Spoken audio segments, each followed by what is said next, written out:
Hello, good afternoon, everyone. Welcome to the March Integrated Practice CANS Technical Assistance Call. We'll be starting in just a few minutes. We're waiting for a few others to join us, and then we'll begin. Thanks.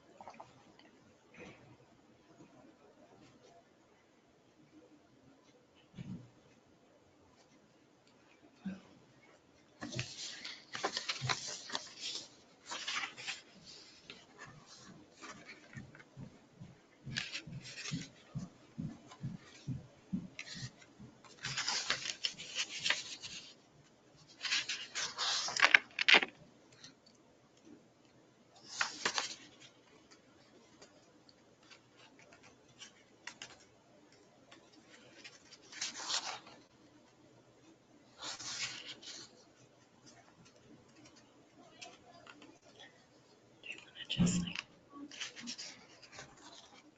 jump in, like whenever we. Mm-hmm.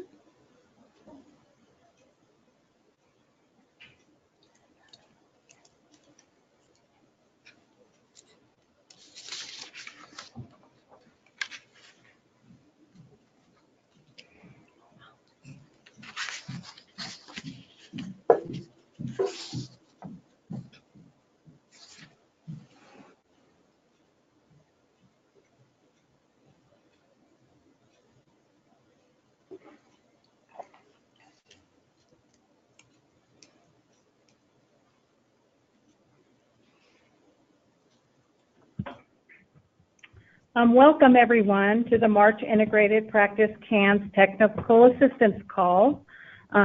These calls are hosted in partnership with the California Department of Social Services, the Department of Healthcare Services, Child Welfare Directors Association, and the County Behavioral Health Directors Association, and the Perez Foundation.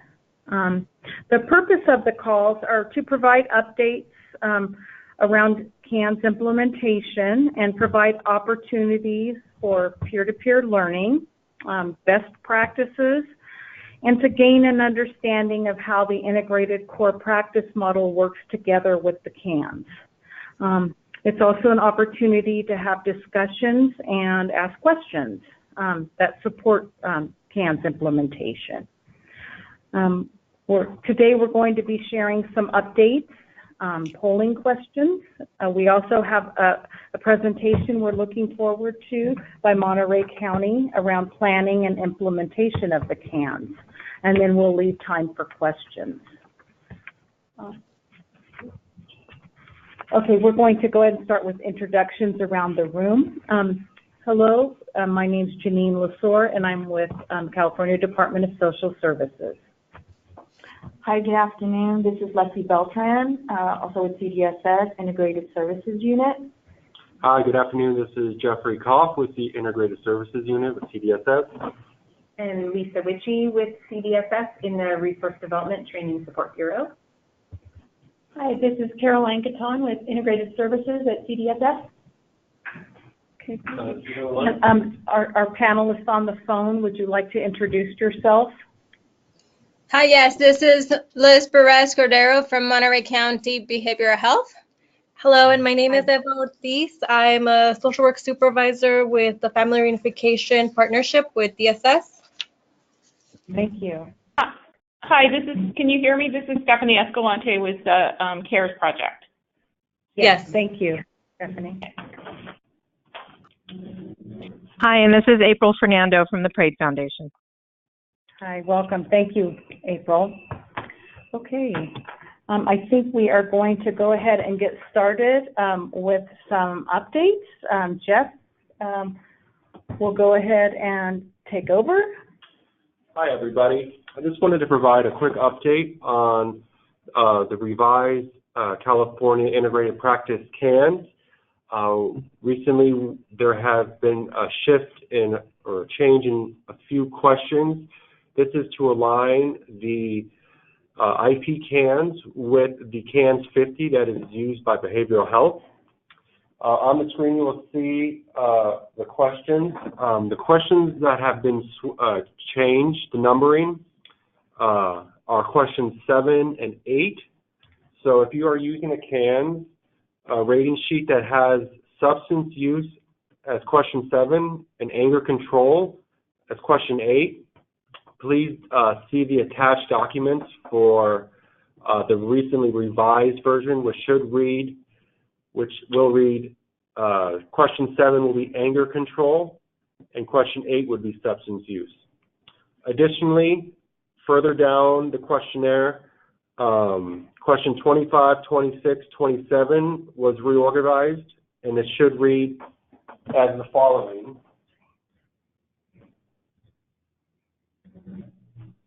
Question 25 should read sexual aggression.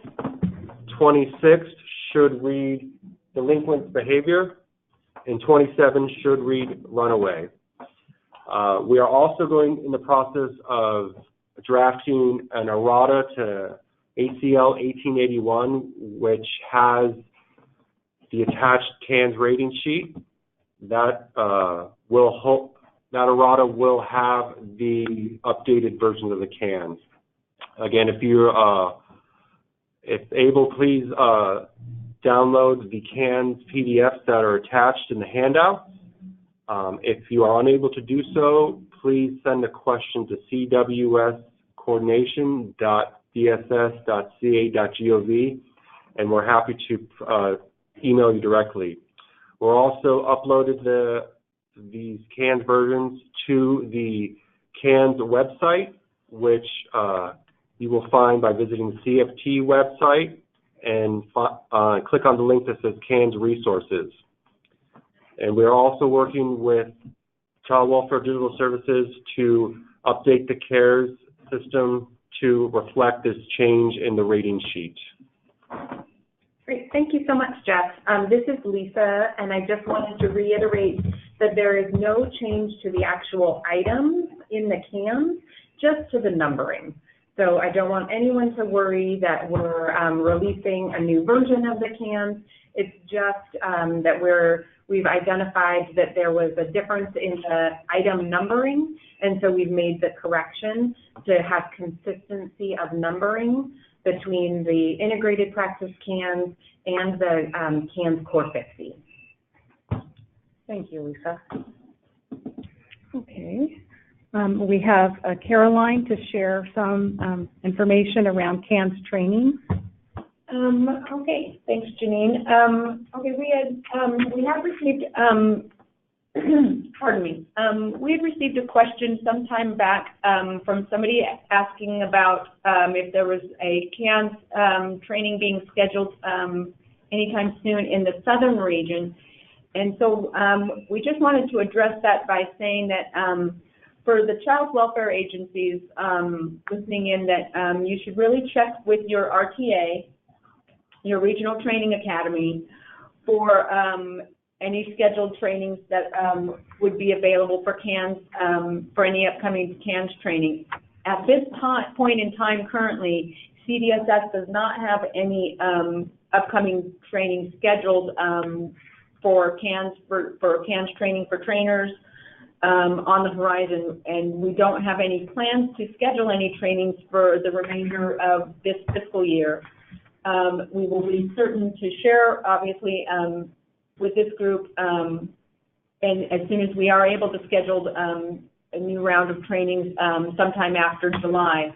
But we don't, at this time, we don't have any information around when those trainings will be scheduled, or what those dates would be. So hopefully that will address those questions for you. The other question that I wanted to address is not related to training, but it does. We wanted to address it because it's been on our list of outstanding questions for a little while. And I'm sorry, was that somebody trying to ask a question? Okay. No, it's Lynn Farr. I just joined. Oh, hi, Lynn. Okay. But we had received a question from somebody that was asking what to do if about all we had was something that a question about the right to exclude resource parents, FFA or FFA staff at CFTs per a request from a biological parent. And so what we would say to that is that it's important to recognize that what's really key here is that. Excuse me. If you're not speaking, could you please put your phone on mute, please? Thank you. Go ahead, Caroline. Okay. So if there's a request made by whether it's from a biological parent or any other member of the CFT to exclude somebody else, another member of the CFT from a meeting or from the process, it's really important to engage with the person who made that request around what the underlying concerns are that are causing that request to be made, and really trying to make sure that that those concerns are understood, and making sure that the process is clear to everybody on the team, so that there still is one process that is one CFT process that is used. It's important to. I'm sorry. I think we were getting an echo. So when such a request is received, it's really important to ask questions to make sure that there's a sufficient opportunity for the person to share what the concerns are, and to make sure that that we understand what needs might be underlying the request to exclude somebody. Ultimately, however, it's the CFT process that can be actually used to try to address those concerns. Excluding somebody from the CFT process itself is really not a helpful solution. Engagement is really what's going to be most beneficial to the process and to everybody on the team, to finding solutions to meet the needs of the child, the youth, and all of the members of the team. Great, thank you. Jeff, I believe you have some questions to share with April from the Perez Foundation. Yes, we received a question this month in our inbox that we'd like to share, and April Fernando will provide some context to it. This was from a county that said they are using the CANS CW for residential-based services pilot population. The versions of the CANS used a 0 to 3 rating and also had a not applicable option. The STRTP clinician were CANS trained and when we covered the caregiver resource section, the staff were asked why the not applicable option was not included into the new version. In the past, therapists would mark NA for some of the measures. The rating 0 or not current would be inaccurate. So there was wanted clarity around what if an STRTP child or youth doesn't have anyone that resembles a caregiver, and what if a child or youth has a caregiver that is not fully active, and some of the questions in the caregiver resources sections that do not apply. Asking our raters to use a 0 or not current when it does not apply will skew the data results. And I'm hoping, April, can you speak about this? Sure. If you wouldn't mind putting the rating sheet back up and go to the caregiver section, I think that will be helpful, if you don't mind, Jeff. Absolutely. Okay. So if you notice on the right above the scroll back up. Sorry. Keep going. Okay, stop. You notice right above the caregiver resources and needs section on the bottom of page 1 here, it says there's a box you can check that says youth has no known caregiver. So instead of having NA options, which we don't have on this version of the CANS, and I'll tell you why in a second, you can check youth has no known caregiver, and hopefully, and then you can skip the rest of the items. Now, if your system doesn't allow you to have this option to just skip a whole section, then just put zeros in for the items. Now, the reason we don't have not applicable is because it's really not applicable. It's that maybe you never got to that question, you don't know the information, and so NA doesn't really represent what's going on. And remember, this is not just about the status that a young person has or the caregiver has on these items. It's about identifying areas where support could be beneficial to them, external support, right? So NA doesn't quite make sense. And we've found over time that when we put NA, not applicable, or U for unknown, people will default to filling everything as U or NA, particularly items that they feel uncomfortable asking questions about.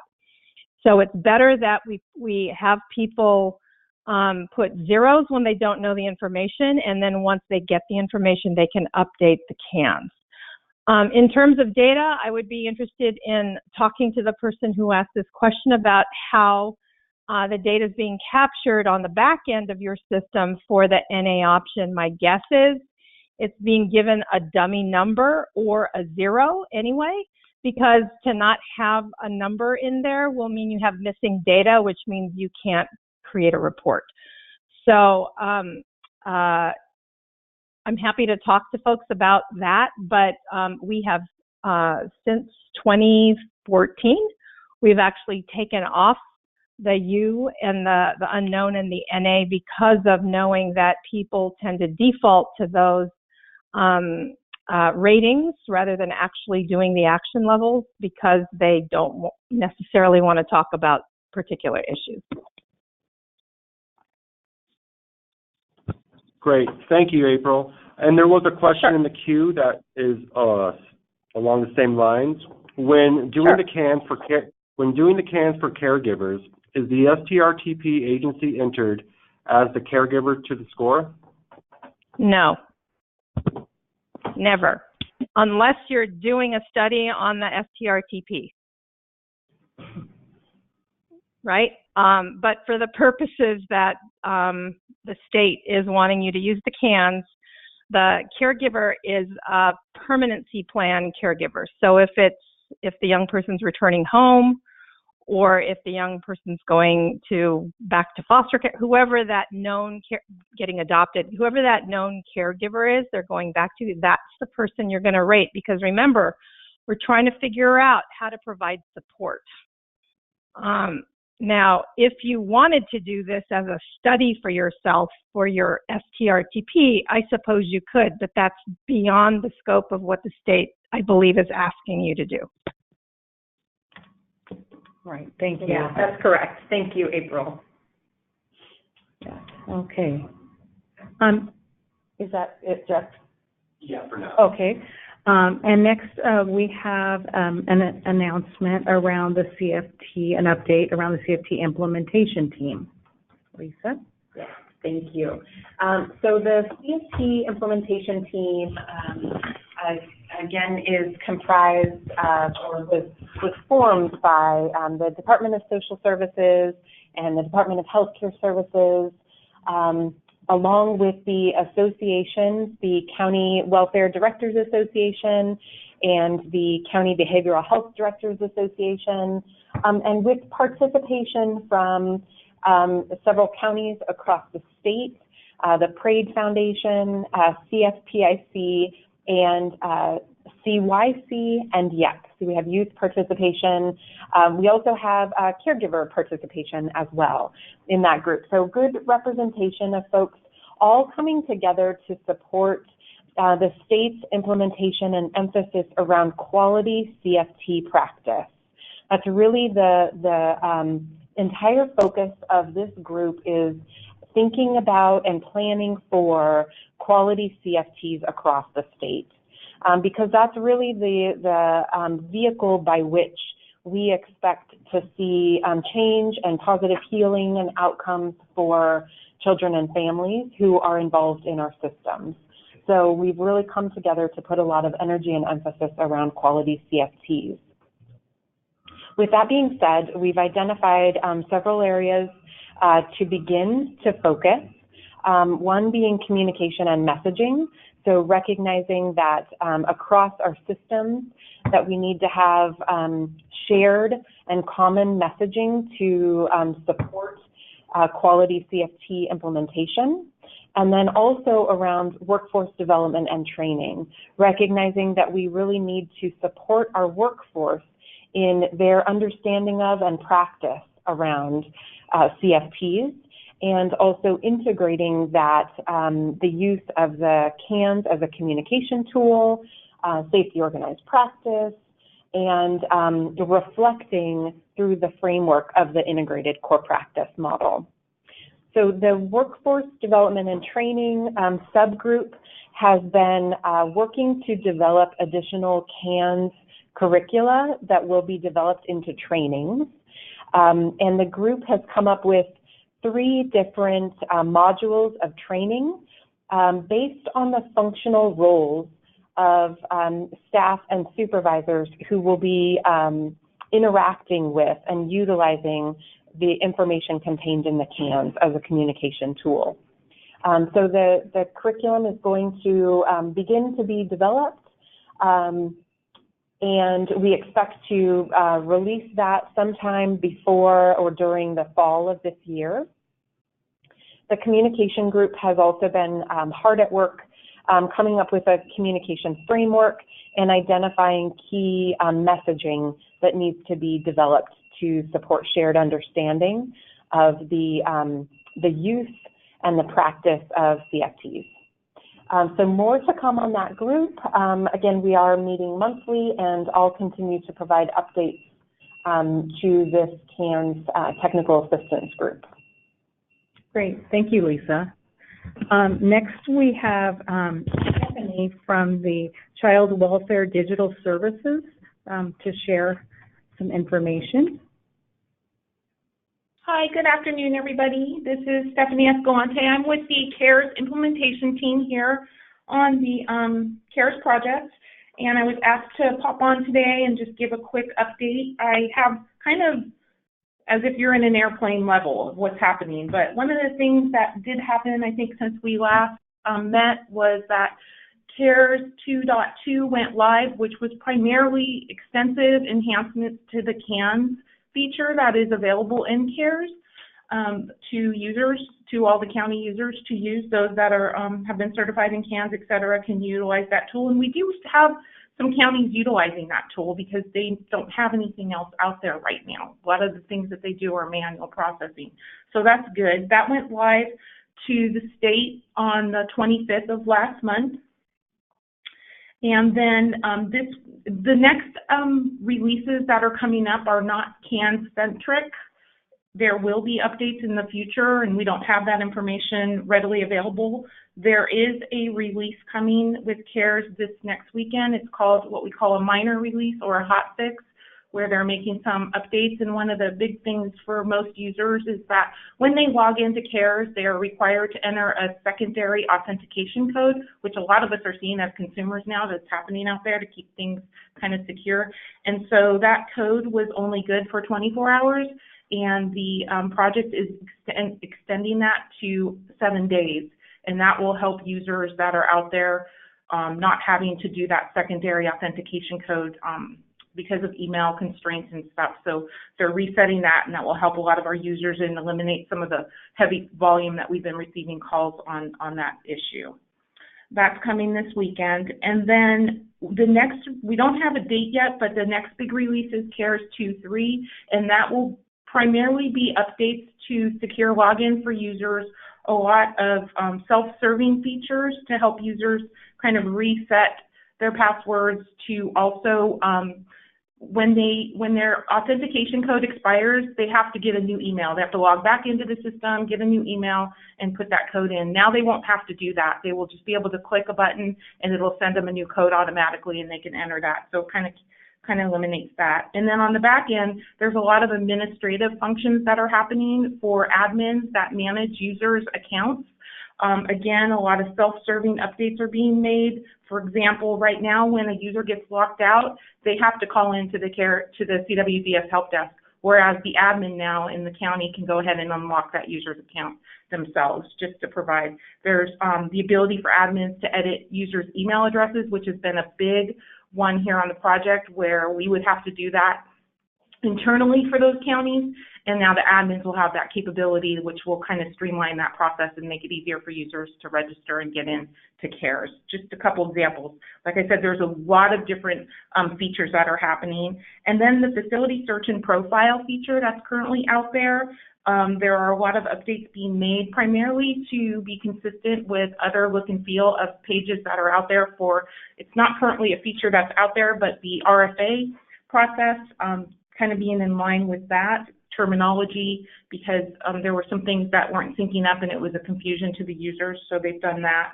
And basically just allowing users, when they do go into those facility search features, to be able to filter information for the children and make it a little bit easier for those users. That's really it at this point. I don't have a date of when that will occur, but when we do, we'll go ahead and let you all know. And then as far as any future CANS updates, when we have more information, we will by all means share that with the group. So that's all I have. Thank you, Stephanie. You're welcome. I think next we're going to share a poll. We would like to get a better understanding of who our audience is so that we can better support you and tailor our call to meet your needs. So, Jeff, do you want to go ahead and put up the poll question? First question is, what organization or discipline do you represent? I'll give a few minutes for people to log in their answers.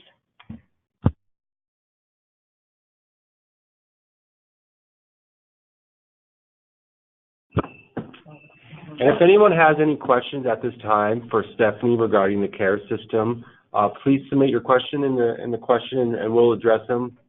She has another obligation, so she may not be available during the open discussion portion around 3 o'clock.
Okay, it's closed.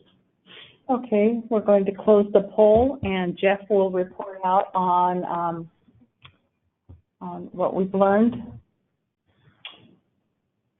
It's a good audience. See that primarily the audience is child welfare and juvenile probation, followed by county behavioral health. Okay, great. Sounds like a rounded group. All right. And one more quick polling question. Are you CANS certified?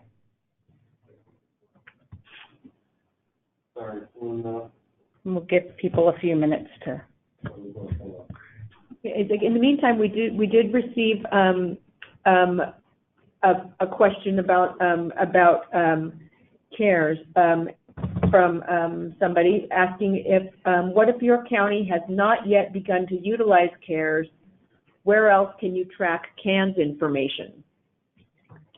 And I'm assuming that this is a question submitted by a child welfare agency.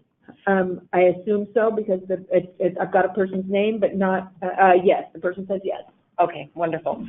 So if your county is not yet utilizing the CWS care system, there is not another automated system for child welfare purposes that would allow you to track the CANs in an automated fashion.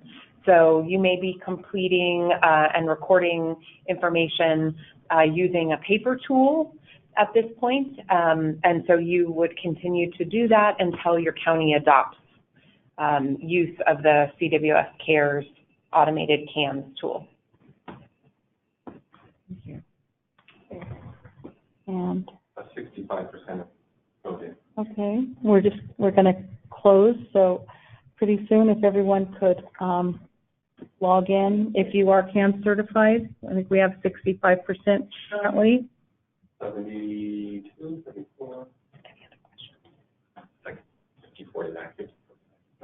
Okay. All right. We're closing the poll. Okay, closing the poll. Sharing it out.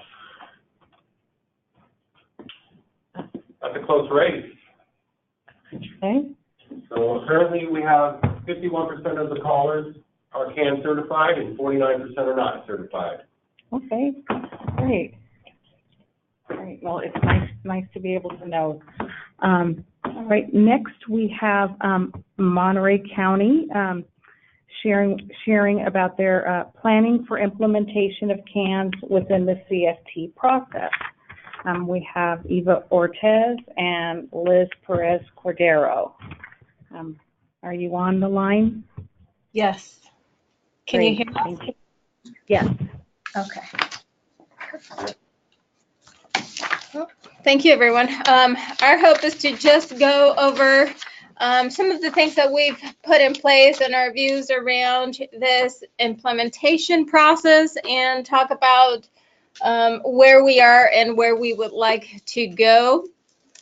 Right now, we have a system of care values within behavioral health that are very similar and shared with our the values of child welfare for us. So we're operating under a child-centered, family-focused view and collaboration with families, agencies, and the community. We are looking at family-driven services that are strength-based, culturally competent, and as much as possible, community-based. For our process of interagency collaboration in Monterey County, we have a lot of different things to set up for us to work together and collaborate and share data. We have a governance council with behavioral health, probation, the Department of Social Services, First Five, and our education partners. And we all come together once a month to talk about any issues and collaboration items within our different agencies. We have set up interagency placement committee meetings to review cases and make determinations for services and needs. Our interagency placement committee meetings are separate for child welfare and probation to create more time and space to be able to address the needs of our children within our different systems. We also have a behavioral health and DSS MOU that allows us to work together and collaborate. Within those, we also have some other meetings that were not listed that after kind of sitting together, we realized that we didn't include. So on a regular basis, the Department of Social Services and Behavioral Health, the supervisors meet on a monthly basis, sometimes on a biweekly basis. We, the Department of Social Services, when we do case plan reviews, when we're transferring cases from unit to unit, whether it's from the court unit to the family reunification unit to the adoption unit or the permanency planning unit, we always invite behavioral health, whether it's the assessment team that's initially making contact with families and children, or it's the existing clinician working with parents or children to talk about the mental health needs of the family and the areas for continual growth and areas of concern. And so we have pretty regular ongoing discussions with our partners about how we're supporting the children. I think that recently we've started talking more about the CANs and kind of how that's going to work for the families, but for quite a while now, we've been incorporating behavioral health in terms of case plans and behaviors and supportive services to our families. Mm-hmm. And as such, we're pretty regularly sharing information back and forth. We also come together to for work groups, in particular for our CFT facilitation work group. So we, and by we I mean social services, has a contract for CFT facilitation, and I think that sort of gives you a little bit of how we're operating, because we are joining together in coming to meetings, so figuring out how the facilitation process is going, preparation, what our families need, and how to tailor CFTs to best meet the needs of our family, and we do that together. And part of what really helps this collaboration and ongoing work is we are co-located. So Department of Social Services and Behavioral Health staff, we're all in one building. So we also have a unit where the social workers and the therapists sit together. So that's even, in more close proximity. And when our families come in for services, for visits or meeting with their social workers, the same location is where they would meet with their behavioral health therapist to do the assessment for ongoing therapy or additional support and visits. So during the transition of the JD date and court decisions, we already have incorporated the behavioral health assessment team to meet with the family members to address some of these these issues that brought them to the attention of the court. So the assessment team will share the information with the court worker, and the FR worker is there as well, hearing the information about the family in terms of what their mental health needs are, if they meet medical necessity, or if the thought is perhaps they're not meeting medical necessity at the time, but maybe the parents don't, but the children do. So there's discussion about what that could look like. At the initial CFTs, when the family's first coming to the table and the court unit is talking with them about the case plan and the transition to FR, we often have either the assessor that has already met with the parents and the children at the CFTs. If the assessor cannot be there, sometimes the supervisor for behavioral health will be there, or we also have another behavioral health staff. Veronica, I forget what she does. She's our mental health social worker. She's the mental health social worker, and she's present as well to provide information to the family in terms of, you're going to be recommended for services, and this is going to be, if we know at the time who your therapist you're going to be working with. So it's I would say a pretty smooth kind of sharing of information and incorporating the family into the process. As Eva mentioned, we have historically provided with appropriate releases copies of our initial assessments and recommendations to social services. We have started to include results of the CANs within those assessments and recommendations, so that that information goes to social services. At this moment, behavioral health is completing most of our CANs actually all of the CANs for children's independency. And we are working on a process to get more of our child welfare social workers certified in order to be able to administer CANs for those children that are not seen by us because of placement decisions that may take them out of county before we are involved. So part of the ongoing collaboration that we have the Family Reunification Partnership Unit, as I had mentioned previously. This is where the social workers, and there's a social worker and a behavioral health team lead that work together. They work the caseload together to support the needs of the family. So this is in this unit, we not only have monthly clinical staffings to discuss the mental health needs of the family, and we also provide an update in terms of like the court process or the court progress and expectations for the parents, but we also meet on a weekly basis for about 3 hours, and we staff the needs of the family, and we come up with interventions and plans to move forward. And so that's been something that's been ongoing for several years now, and I think that that's in itself been a huge support to the department and the families, because out of this intensive collaboration, we've had groups for parents, like psychoeducational groups that we call the parent education group, where we work with Department of Social Services and Behavioral Health, work with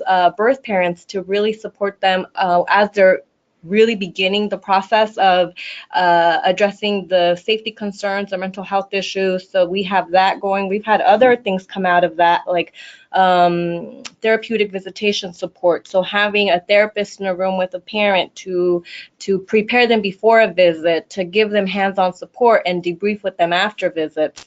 We've had ongoing clinical staffings that have also come out of that. And in these staffings, we invite other service providers that are working with the families as well to really have a discussion about what the needs of the family are, what are barriers to them accessing services, or what's happening for them in terms of their needs. And these we have every single month. At the clinical staffings is also a time where we talk about the CFT and, what are some of the steps what are some of the issues that we're going to be discussing with the family, or if we know the family in terms of what they want to bring to the table as well. This is where we have those discussions. This is really where we've started to have the discussions for the CANs for the family, because we have, at these clinical staffings, we have all of the clinicians attending that are working with the family. So what the social workers and the therapists have done is really sit down during this time, sometimes a little bit before, to talk about the CANs and share the information on the CANs, and then really try to figure out where the biggest needs are and how we can present this to the family, because we also want to make sure that it's an ongoing discussion with the family, and we're not just really looking at the CANs and kind of going down the list and doing it that way. For us in behavioral health, we have been using the CANs for many years. So what we've had to do is basically shift the language of our conversations to include more of the language of the CANs as we're having our discussions, and integrating those items into the actual CFT agenda so that it's clear and identified for all the attendees as we move into the actual meeting with the parents. And because I would say for a while now, we've been using a pretty streamlined agenda for our CFTs, where we touch on, all of the topics for the children in terms of medical needs, presumptive transfer information, educational information, social extracurricular information, therapy, any updates from the youth when they're present, what would they like to share, or if they couldn't be present, sometimes they send something in writing, or they've talked to their social worker or their therapist and have said, I know I couldn't be at the CFT, but this is what I want the team to be able to talk about. We have an area for placement and visitation and any additional topics. So we've kind of been lucky in that way, where we're just able to put in the CANs information in small writing and really use that as a reminder of, okay, so today we're going to talk about what is really being worked on in therapy, or what is the child's symptoms, what is our concern, and, come up with a plan so how we can support the youth and the parent and the caregivers. So that's kind of how we've been using the CANs. Mm-hmm. So that is part of the preparation. Another piece of our ongoing collaboration with the CSS has to do with treatment updates. So we have historically provided written treatment updates at important court hearing dates with updates on how the family is doing in regards to their mental health needs. We are now including updated CANS information when we complete those treatment updates as well. So we're gonna create an ongoing CANS sharing data. And those are usually filed around the same time where the workers would file their 6-month report. Every time that there's a court hearing, we're getting updates from behavioral health that are filed under separate cover, so that the court is aware of all the work that's being completed as well behind the scenes and ongoing for the family.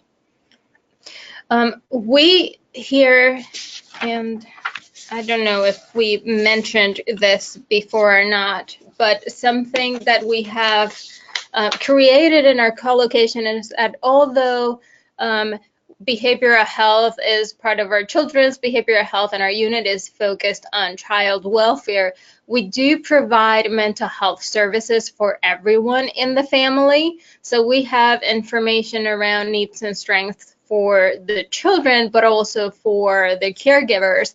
And with their consent, we share that information as well to help create solid family plans that will help the children reunify with their parents, or at least keep them safe.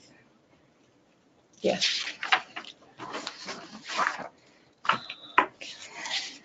So for where we are in our process, definitely we need to keep looking at trainings. We've had many trainings that we've done together around the integrated core practice model and teaming. We have, but we do need more trainings around CANS and certification, especially for child welfare staff. I would say we just recently started doing, I was part of one of the first trainings that we had for child welfare, and it was great, but I think we're still at the very initial stages. But one of the benefits of being co-located is that we can always reach out to behavioral health, because they're seeing, I would say they're assessing all of the children and all of the parents. So the CANS has already been started, and this is something that they've been doing for a long time.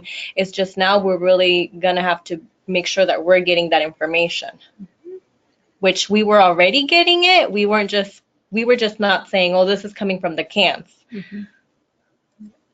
And then in terms of implementation of data gathering, so we're going to have to start looking at, and we want to start looking at how our new processes are working. It's like, is everybody getting the information that they need? And personally, we're also going to be looking at how we could potentially utilize the CANS data to create some algorithms for service delivery options, so we have some more standardization on what services are provided and modalities of services are provided to our families.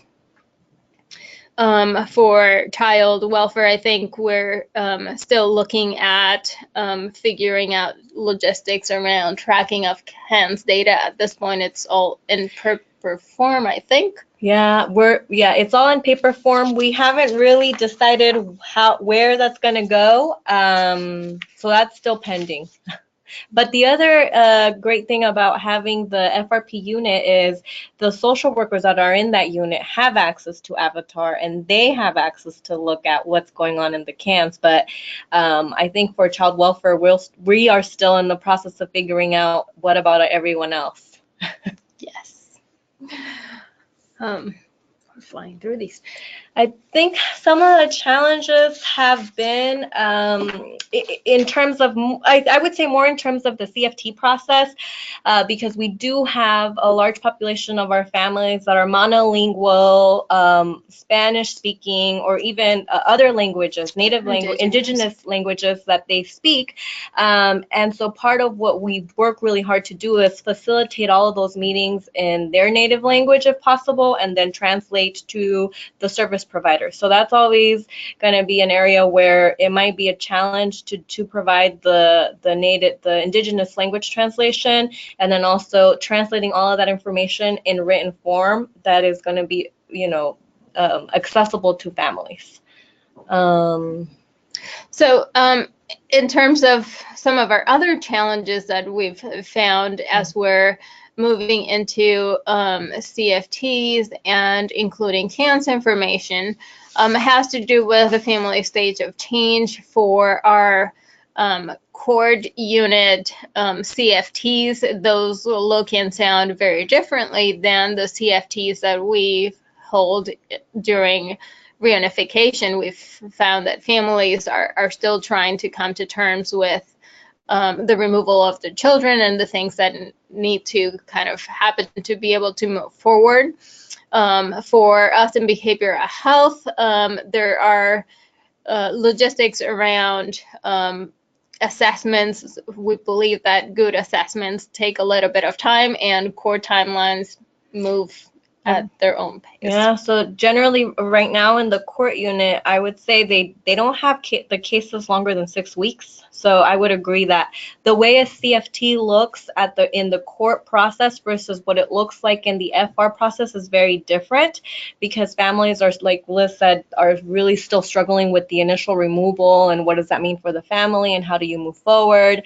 When in FR, we're having CFTs every 4 to 6 weeks. So within that time frame, it gives families a little more time to meet with their individually assigned therapists, to work on some of their issues, or the things that they're experiencing as they're also going through grief and loss in terms of the removal and what does that mean for the whole family. Another challenge that we've had is location of CFT meetings. I know we've had a push to have a lot of those CFT meetings in the community, and part of what we're seeing, because families are coming here for visits, for therapy, for meetings with the social worker, sometimes it just works that they would actually prefer to have the CFT meeting in the location where they're already doing all the other services.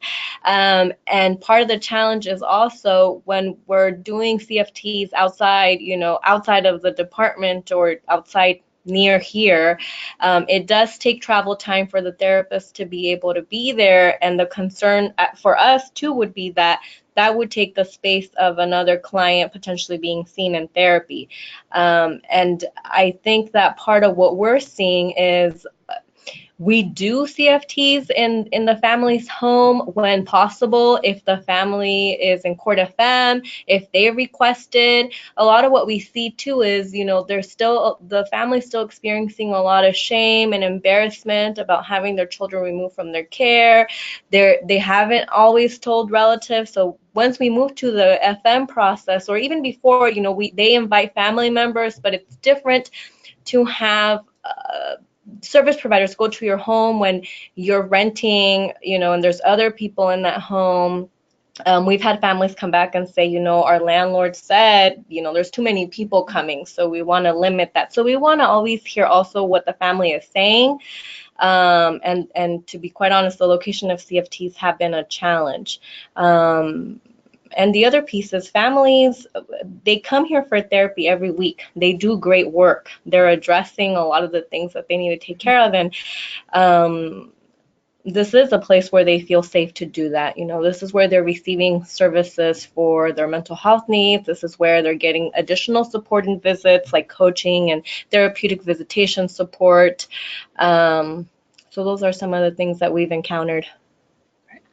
And in terms of provision of services for us in behavioral health, so we have our clinicians that are providing the therapy services, their intensive care coordination, and we have a set of clinicians working together to address the needs of all the family members, and keeping that family focus when it comes to CFT meetings. We want to bring all those people together. So coordination of time to have all those schedules put in one.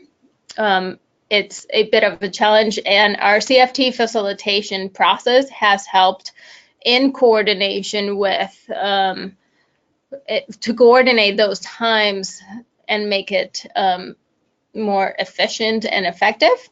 Yes. And yeah, I think that's it for us. Questions? Great, thank you. I think we have some questions here. Okay. Let's see. So let's see. In terms of, let's see. Let me start at the top. So thank you very much for your presentation. You're welcome. All right. So in terms of information sharing from Monterey, how are they sharing substance abuse information?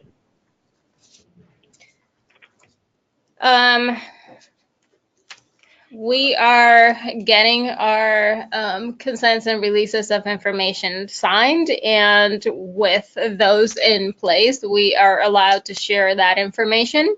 If we don't have those releases of information, we don't share. Yeah.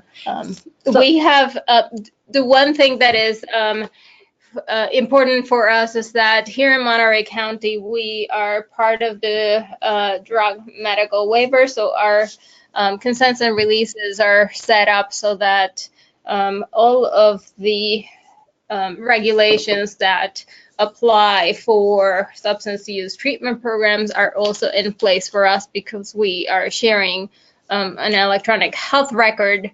So our QI department just made sure that we were covered in terms of our releases of information, but we are very sensitive to what our clients want in terms of how much we disclose. Mm-hmm.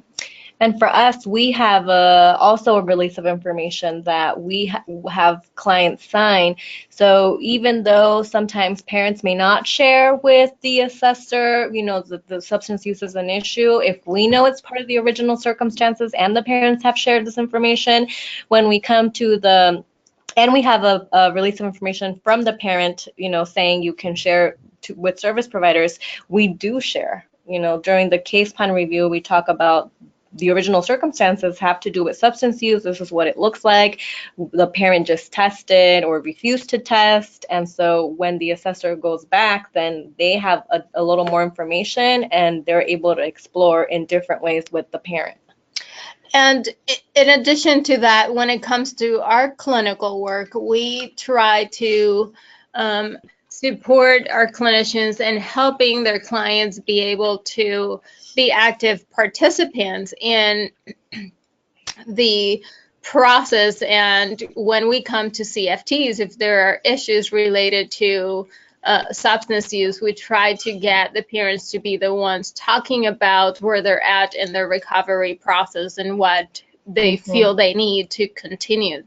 Yeah, and the other piece to that, in Monterey County, we have a collaboration with the Mentor Mom, Mentor Dad program. So the parents are paired up with mentors who have gone through this process, that have had substance use issues and who have been successful. So they also work with the parents around really coming to the table and being honest about what's happening for them. And so that's been very helpful. I'm sorry, can you say what the name of that program is one more time? It's through Door to Hope. It's a Mentor Mom, Mentor Dad program. So these are parents that have gone through this process, who have reunified successfully, who have had, who the original reasons have been substance use. So they're able to work with parents in a different way. And they really are helpful and instrumental when the parent is open to working with them. When they come to the CFT, they provide that support, of this is part of your recovery process, and the people at the table are really here to help you reunify with your children. And you just, part of the work they do is they have that personal experience, so they connect with parents on a different level. Great, thank you. That's helpful. If I could, and this is Caroline Caton from CDSS, and if I could just ask one favor, is that when you're responding to the questions, it's really helpful if you could identify which one of you is speaking, whether you're from child welfare or mental health, because it's difficult to understand. It's more helpful to understand the context of your answer when you're letting us know where you're where you're coming from, which agency the person speaking is coming from. Okay. And that was me, Eva. Sorry. Thanks. So let's see. Another question that was asked is whether you are doing assessments on the caregivers or if you are basing it on the caregiver section of the CANS, or if you're doing it something separate. That was a question that we received. This is Liz for behavioral health. We do complete assessments for the caregivers with them in the room, and if they meet criteria for specialty mental health services, then they become clients themselves in addition to the children, and we provide the mental health services here for the children and their caregivers as individual clients if that's indicated. And when we complete the CANS, so we're completing the caregiver information for the children with information that we gather from child welfare, as well as information that we've gathered from the parents' caregivers themselves, if they've given permission for that to happen. Okay, thank you. What's that? I think we have another question. Another question for the county. Yeah, we've got a couple more other questions as well before that.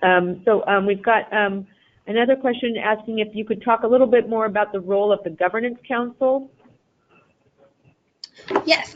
So the Governance Council for us started many years ago as part of one of our grants for transition age youth.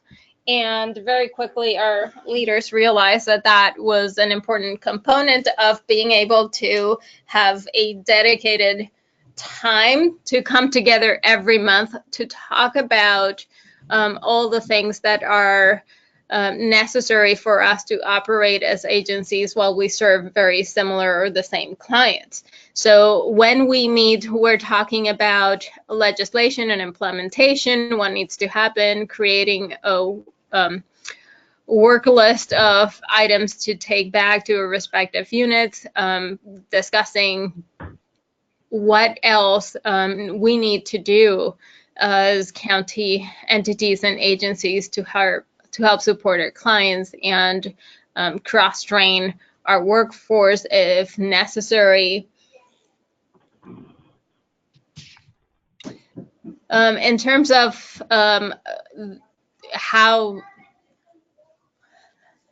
so who belongs to that Governance Council? For us in behavioral health, our deputy director and program managers for all of our children's services. From child welfare, we have what's Laura's title? Deputy director as well, and management analysts and program managers attending for probation as well. So we're a big group of people just coming together to talk about what needs to be done. Caroline, it's Rich Connect. Could I reflect on that a little bit? Sure. Yeah, thanks. Just wanted to celebrate Monterey's approach. That interagency governance process is one of the hallmarks, of course, of system of care, interagency system of care. That's big S system of care. And it's also one of the key elements of the recently passed AB 2083 recommendations for counties. If you're going to do an MOU, which you're obligated to now for children and youth under 2083, the functional existence of an interagency leadership team or interagency governance council is a critical component of that. So kudos to Monterey for assertively approaching that. Thank you. Thank you. Great. Okay, we've got one more question. Somebody would like to know if Monterey is using the CANS 50. Yes, that is correct. We are using the CANS 50. We had a previous version of the CANS, and last year we moved and transitioned into the CANS 50. And so if we could follow up on that to ask how is child welfare and how are you addressing the additional domains that that the integrated practice CANS version includes, the trauma domain, and for the very young children, the early childhood domain.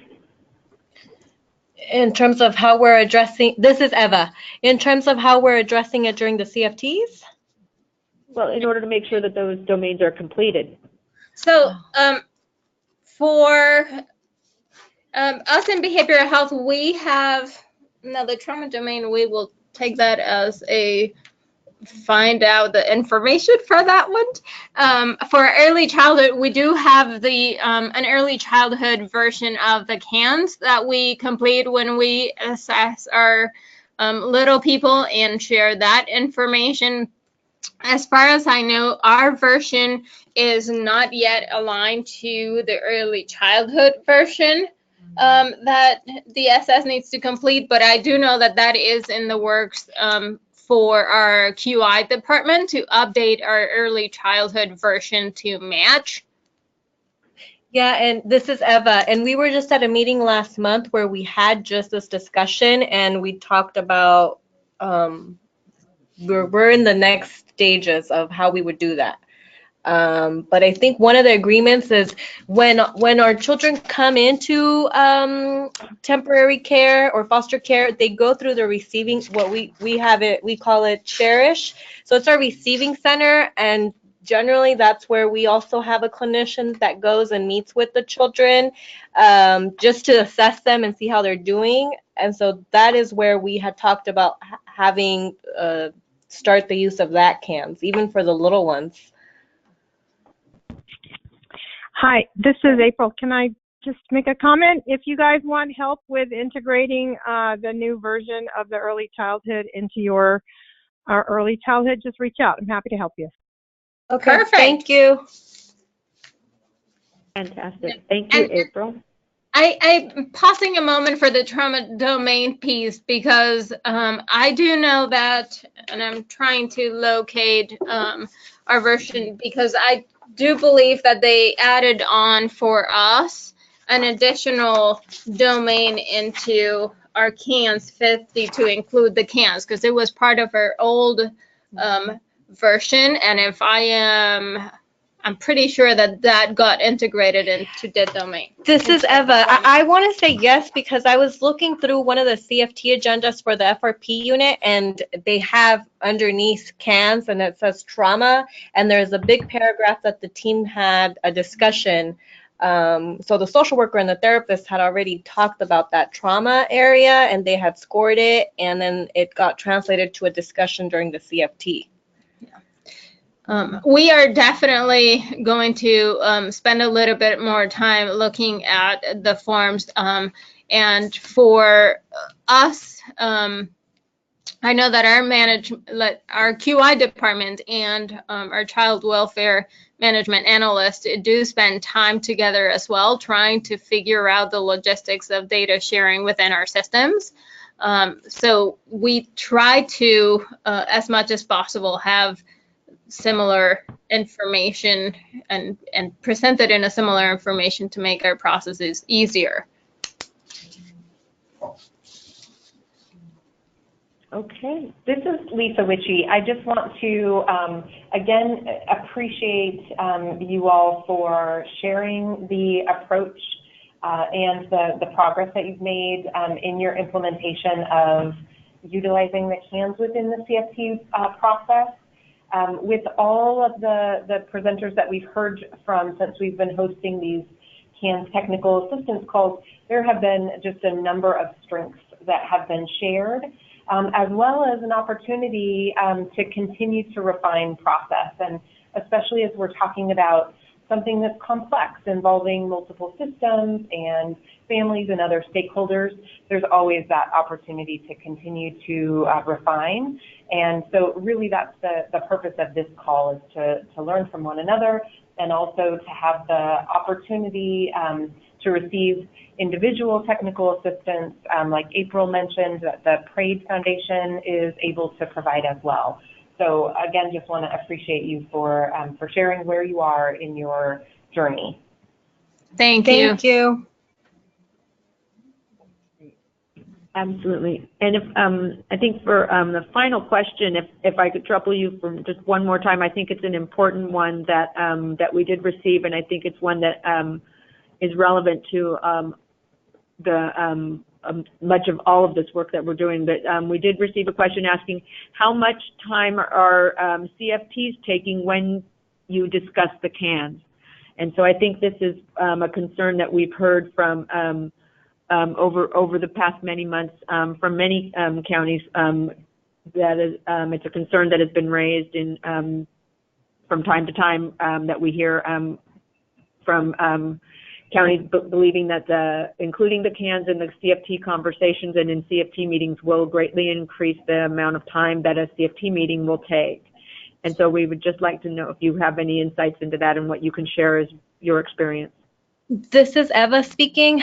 I think that it really depends on where the family is at. It really depends on where the birth parents are in terms of really understanding why they're here and the trauma that their children or child has experienced. It also depends on the level of symptoms that each child or children are experiencing. We just had a CFT where we talked about the CANs, and like I had mentioned earlier, we didn't go through the CANs and really say, we didn't go through all of the areas. I think we picked the ones that were of the most concern, and because the agenda that we use already covers all of the different domains for the child and the children, it didn't add too much time. Generally, this CFT has 2 youth that are part of the team, and it really took 2 hours. But I think that, again, it's really going to be dependent on where the birth parents are as well, because I was just at another CFT yesterday where we couldn't even get to the discussion of the CANs because of the nature of where the parent was, and that CFT took a little over 2 hours. So it's really going to depend on the level of preparation that the social worker and the clinician do ahead of time in terms of how to present the information, and really of the facilitator of the CFT to support the team in staying on track. Thank you for that. We appreciate that answer. Definitely. Thank you. This is Liz from Behavioral Health. I just wanted to add that we do have clinical staffings with behavioral health and child welfare to prepare for the CFTs. And during those clinical staffings, that's where we spend a lot of time discussing CANs and where they're at, and then bring that information jointly to the CFT team and the parents and add on to that. But that process for us had been in place. Again, I think it's primarily shifting the language, and there is a piece around education of parents and caregivers and all CFT members to understand the CANs and why we have shifted to use a different language to talk about their needs and strengths. Yeah, this is Eva. Just to add to that, as Liz was speaking, we have a combination of things going on. We have facilitated CFTs by an outside agency that the Department of Social Services has contracted with. So in addition to the clinical staffing that the social workers and therapists participate, if the CFT is facilitated by our contracted agency, then there's an additional check-in with the facilitator about, here's some information that we want to discuss and share at the CFT. And they also check in with the birth family, what are some topics that you want to discuss? So it's more than just the 2 hours or the hour and a half that a CFT takes. It also requires at least an hour of for the clinical staffing, at least 30 minutes to talk with the facilitator. So it is a time commitment for sure.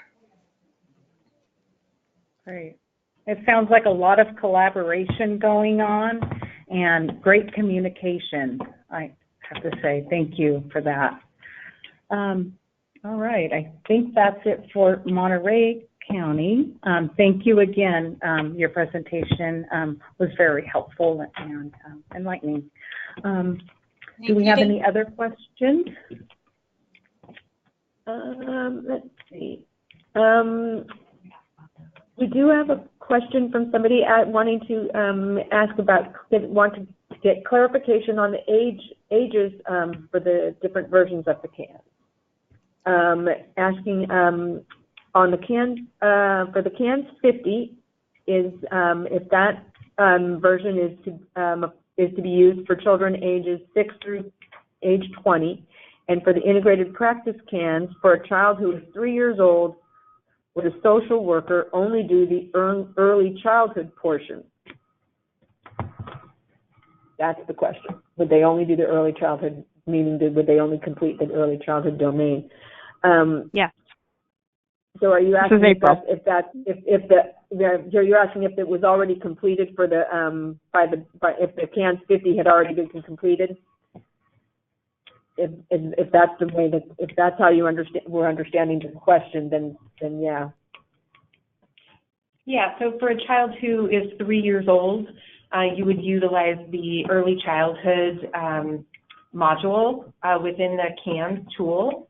And there is a significant amount of crossover between the core 50 items and those items that are in the early childhood version.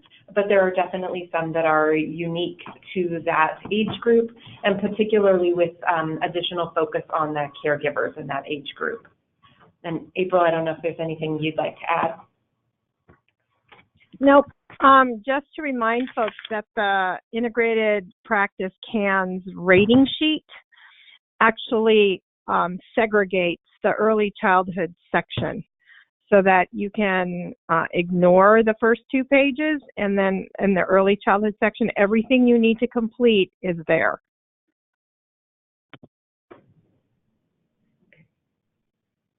Okay. Thank you. We also had a recommendation for Monterey if they could share their CFT agenda, if that's something that you would be willing to share and can send to us and we could post it. Yes. Okay, great. Thank you. Who can I send it to? You can go ahead and send it to CWS coordination at dss.ca.gov. Oh, okay, I can do that. Hey, Great. Janine. Thank you so much.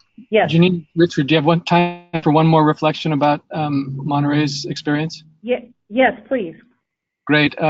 So when Liz and Ava were presenting, I thought it was remarkable that you heard them reflect that since they began using the CANs in an interagency approach, that it's required the team members and the professionals involved to kind of synchronize and align their language around the CANs. And what's remarkable about that for me is I think this is the first time we've heard a county kind of so concretely represent that. And what's fundamentally critical about it is that's the basic purpose of the Integrated Core Practice Model Guide and the CANs itself.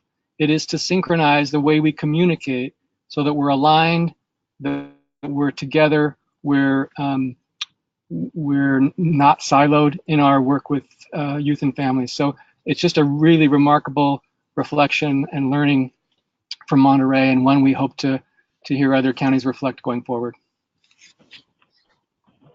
Well, thank you. We appreciate that. Thank you, Rich. Okay. I think we are, do we have any more questions? I think that is, that's about it. Okay. We will make the agenda available for folks. We have a couple of, there's more than one person that was interested in getting that agenda. And I think we have one more polling question before we end today. We would like to ask, what subject areas would you like to hear more about? And that'll be up in just a minute. And that will definitely help us in planning for our calls. And also, if you have a program or implementation strategy that you would like to share, we would love to have you on the call. You can contact us at CWS coordination at dss.ca.gov.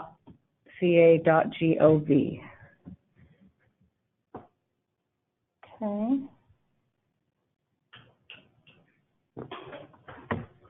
And I think the About 40%. okay. Give people a couple more minutes.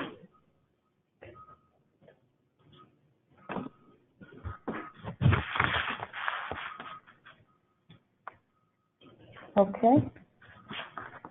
All right.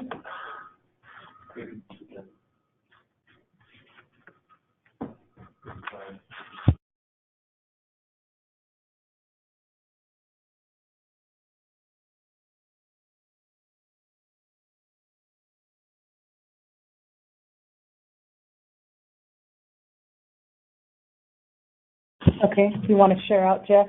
What was? Sure, I'll close it. Okay.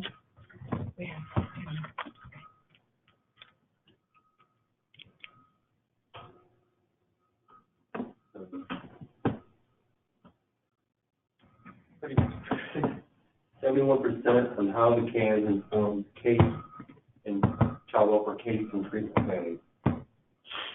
Okay, overwhelming majority interested to know about how the CANs informs case and treatment planning. Thank you so much for your responses there, and definitely gives us clear direction on what to focus on in our upcoming meeting. Thank you.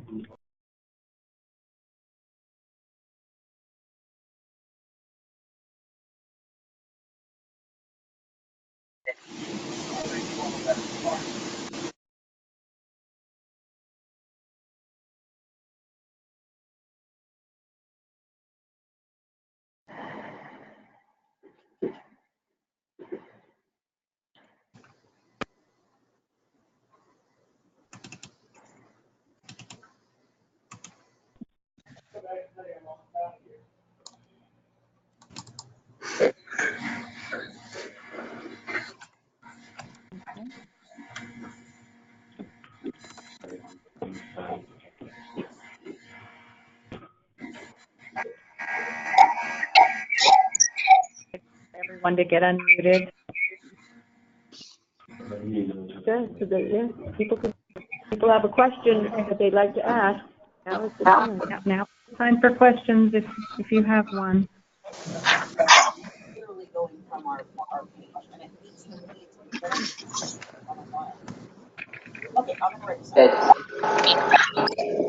You're all unmuted, so you may speak if you've got a question.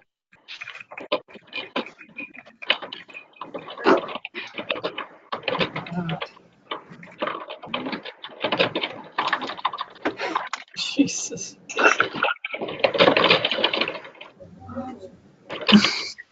Sounds like a bunch of toilets flushing. If nobody has got a question, It looks like we don't have any questions for today. Thank you for your participation, and our next call will be 2 to 3:30. And again, we are looking for volunteers to share your implementation approach. So please do send us an email if you do a short presentation, CWS coordination at dss.ca.gov. Thank you, and have a great day. Thank you.